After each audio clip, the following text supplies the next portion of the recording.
Bon voilà, ça faisait longtemps qu'on s'était pas fait un tap sur un acteur ou une actrice, du coup pour celui d'aujourd'hui j'ai choisi Kristen Stewart. La semaine dernière j'ai pu enfin voir au ciné Certaines femmes et ce film m'a donné très envie de me renseigner sur son parcours. Alors entre ce que je savais et ce que j'ignorais, voici plusieurs clics droits sur une actrice qui a déjà marqué toute la génération 2000.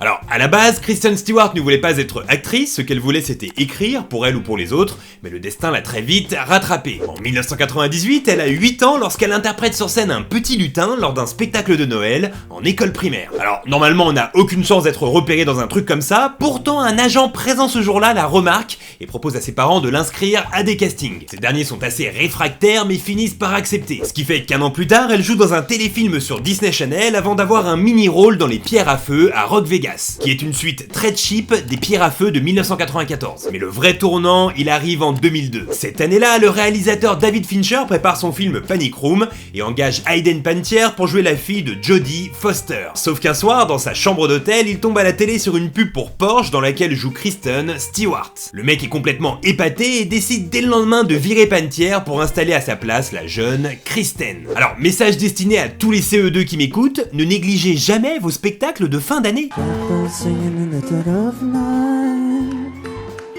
En 2007, Kristen Stewart marque pour la première fois les esprits dans l'excellent Into the Wild de Sean Penn. Pourtant au départ, elle était persuadée de ne pas avoir eu le rôle. Le jour du casting, elle décide d'y aller au culot en faisant une reprise de Blackbird des Beatles au lieu de jouer son texte. Le problème, c'est qu'elle massacre la chanson. Elle est complètement envahie par le stress et le résultat est complètement dégueulasse. Lorsqu'elle sort de là, elle est persuadée d'avoir laissé filer sa chance, pourtant Sean Penn, contre toute attente, est séduit par le personnage et décide de l'engager quelques jours plus tard. Au final, elle finira par se rattraper car c'est elle qui écrira et qui interprétera dans le film le titre Tracy's Song. Nous sommes là en présence d'une belle revanche.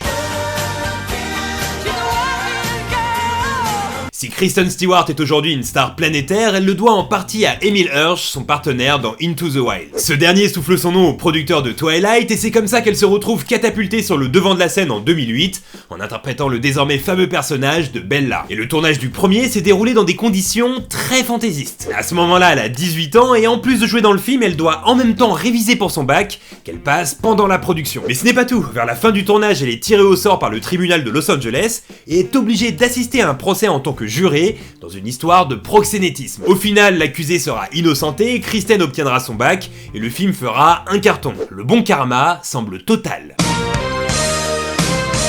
2 ans plus tard, elle est engagée dans le film Welcome to the Rileys où elle interprète une jeune prostituée qui bosse dans un strip club. Et pour préparer son rôle, Kristen Stewart s'est investie à fond, enfin presque. Pour les besoins du film, elle devait apprendre le pole dance et s'entraîna dans un club de la Nouvelle-Orléans, le Dixie Divas, lorsque celui-ci était fermé l'après-midi. Les débuts sont difficiles, elle rentre chaque jour couverte de bleu et n'a pas l'impression de progresser. Alors un soir, elle prend une décision radicale. Elle se pointe en pleine nuit à l'improviste dans le club et se produit à moitié nue devant les habituels clients afin de savoir si elle a le niveau. Manifestement rassurée par sa prestation, elle arrêta l'entraînement 2 jours plus tard. J'ai donc une pensée émue pour tous les clients du club qui avaient la chance d'être présents ce soir-là. En tout cas, c'est vraiment ce qu'on appelle donner de la confiture au cochon.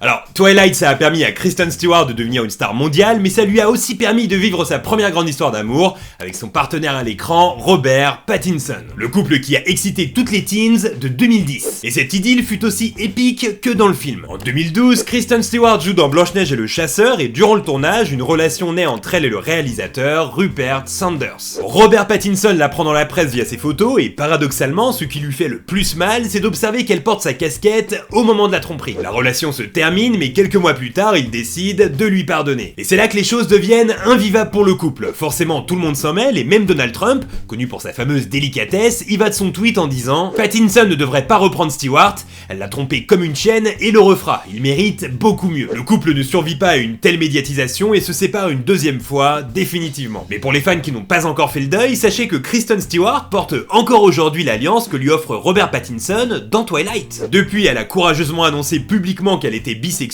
et a même partagé un temps la vie de la sublime chanteuse Saint-Vincent. Et ça, c'est peut-être la chose que j'envie le plus chez Kristen Stewart. Cette année-là, elle joue donc dans Blanche-Neige, film dans lequel elle partage l'affiche avec Charlize Theron et Chris Hemsworth. Et ce dernier n'est pas prêt d'oublier le tournage. Dans une des scènes, Kristen Stewart était censée briser ses chaînes avec une hache, sauf qu'elle visa plutôt ses doigts et lui défonça une phalange au passage, ce qui occasionna quelques jours de retard. Dans une autre scène, elle devait le frapper au visage mais n'osait pas vraiment y aller à fond. Du coup, Chris Hemsworth l'encouragea à frapper réellement, ce qu'elle fit avec fracas. Sa droite fut tellement puissante qu'il se retourna à moitié sous l'effet du choc. Le mec s'est retourné carrément, la meuf elle a défoncé Thor, c'est quoi ce délire? Perso, si j'en mets une à ce mec, je suis presque sûr qu'il reste sur place. Du coup ça veut dire que Kristen Stewart me défonce en baston. Et ça c'est la vraie info de ce Tabs.